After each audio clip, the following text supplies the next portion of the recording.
کاظم شهریاری.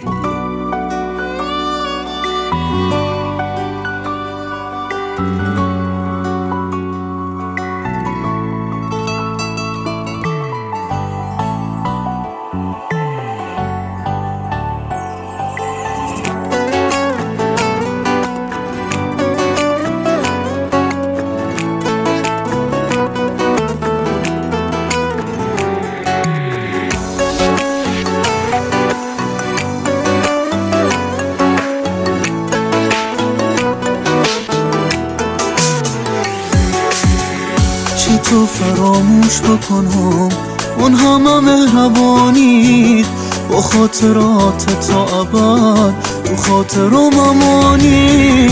تو همانی که یه روز بود و مسیر عشقت، با یه نگاه دیگه بیم و برق چشمت. تو همانی که یه روز بود و مسیر عشقت، با یه نگاه دیگه بیم و برق چشمت. کجایی که دلم تنگته، کجایی که دلم تنگته.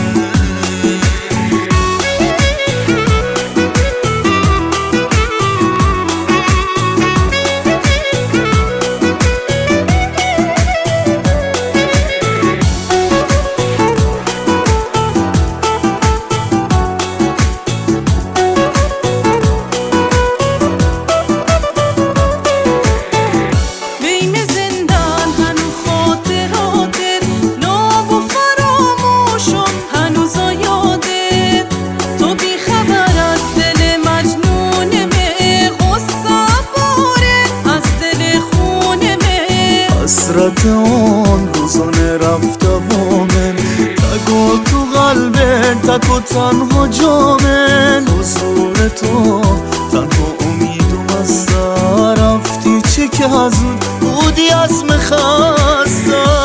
کجایی که دلم تنگته، کجایی که دلم تنگته.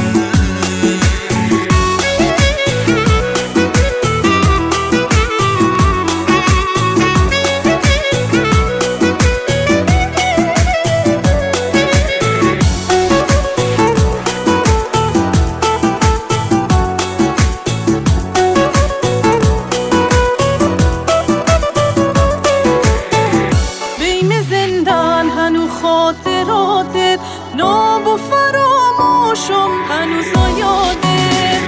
تو بی خبر از دل مجنونمه، غصه باره از دل خونمه. حسرت اون روزانه رفته و من تگو تو قلبت، تک و تنها جامن. حضور تو تنها امیدم از سر رفتی، چه که حزود بودی از مخستم.